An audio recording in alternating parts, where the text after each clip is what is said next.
About 10 years ago, in front of 5.019 million people, according to the Nielsen ratings, I had a panic attack on live television.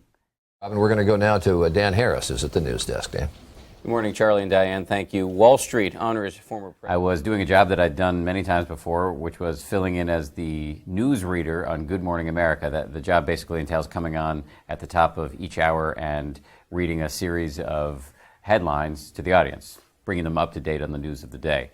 And I was happy and excited to be there. I had no way to foresee what was about to happen. As soon as the anchors tossed it over to me, I was in the middle of the first story, and I was overtaken by this irresistible bolt of fear. Health news now. One of the world's most commonly prescribed medications may be providing a big bonus. Researchers report people who take cholesterol-lowering drugs called statins for at least 5 years may also lower their risk for cancer. My heart started racing, my palms were sweating, my mouth dried up, and my lungs seized up, and I was simply unable to breathe. You can see it and hear it on the tape.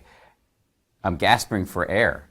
It would have gotten a lot worse. It would have become something like the famous clip from broadcast news where Albert Brooks breaks out in flop sweat, except for I did something halfway through my newscast I'd never done before, which is I quit. I gave up. I punted. I sent it back to the main hosts of the show. Lower their risk for cancer, but it's too early to prescribe statins slowly for cancer production. That does it for news. We're going to go back now to Robin and Charlie. What I said was back to you, Robin and Charlie, but it was actually Diane Sawyer and Charlie who were anchoring, and I, in my panic, was unable to remember that. And you could see they actually, in a absurd little crescendo, roll video of Harry Potter, which was the next story I was supposed to read that the control room thought I was going to read, but I was unable to do so. And in the moments afterwards, I realized that I had had a panic attack, and I was deeply, deeply embarrassed. It wasn't until later that I learned what caused it. I went to see a doctor who was an expert in panic, and he asked me a series of questions, one of which was, do you do drugs? And I sheepishly said, yes, I do. And he leaned back in his chair and said, mystery solved. The backstory is I got myself into trouble basically because of a desire to do great at my job, which is something I think a lot of people can relate to. You might call it ambition or just a drive for excellence and being in love with my job. I got to ABC News when I was 28 years old. And if you look at the pictures, I look like I'm barely post-pubescent. And I was working with these giants like Diane Sawyer and Peter Jennings and Charlie Gibson and Ted Koppel, and I was keenly aware of how green I was, especially when compared to these famous people I'd been watching on television since I was a kid. And my way of coping with that was to become a workaholic. And I threw myself into the job, and after 9/11, I volunteered, spent many years overseas in Iraq and Afghanistan, in the Middle East. And when I came home from that, I developed a depression, and I self-medicated with recreational drugs, which was a toweringly stupid move on my part. And even though I wasn't doing it when I was working, definitely not when I was on the air, I learned from my doctor in his office after my panic attack that the drugs I was taking, cocaine and ecstasy, raised the level of adrenaline in your brain and basically guaranteed that I had the panic attack. So that moment, in the doctor's office, when he explained to me what a moron I'd been, I knew I had to make some changes in my life, and that set me off on a strange little unplanned journey that I talk about in my book, 10% Happier. Coincidentally, at around the same time, my boss at the time, Peter Jennings, had assigned me to cover religion for ABC News, a job I didn't want because I had been raised in a very secular environment. My parents are both scientists, and I tried to tell him I didn't want to do it, and he told me, shut up, kid, you're going to do it. So I ended up spending many years meeting people of faith, and it really changed my view of the world, and it showed me the value of having a view of the world that is larger than your own narrow self-interest. I read a book by a self-help guru by the name of Eckhart Tolle. He has sold millions of books. I had never heard of him. A producer recommended I read the book because she thought maybe it would be a good story. So I read the book, and at first I thought it was irredeemable garbage, nonsense. There's a lot of grandiose language in there and pseudoscience and overpromising about how this book is going to change your life. But then I stumbled upon this diagnosis of the human condition that I had never heard before. Eckhart Tolle says we all have a voice in our head.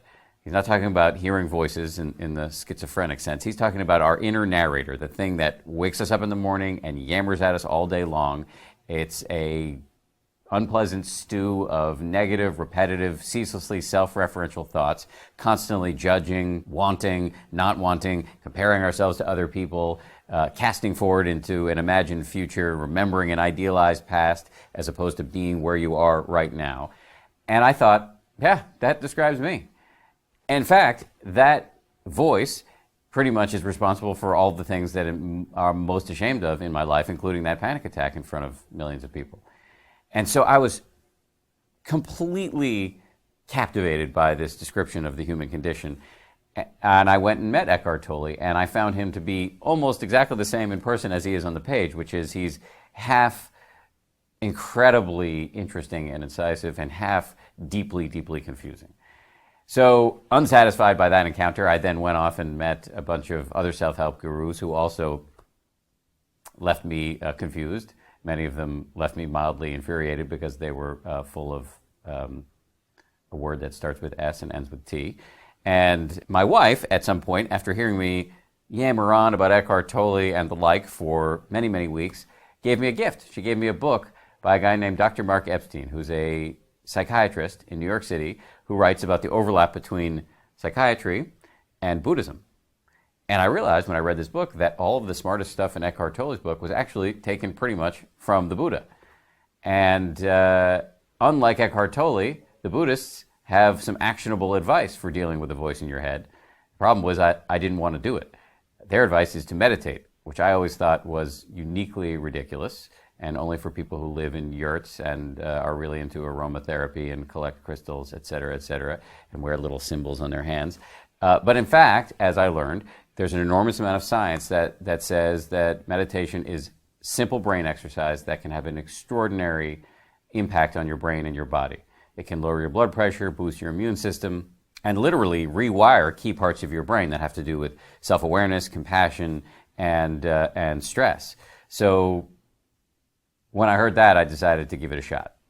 So now I find myself in this funny position. I always thought that meditation was uniquely ridiculous. Now I'm a daily meditator, and even worse, I'm a public evangelist for meditation. What I like to say, though, is it's not going to solve all of your problems. All those self-help gurus who tell you that you can magically cure everything in your life through the power of positive thinking, that's baloney. It's not going to happen. It's demonstrably untrue and possibly even a damaging message to send.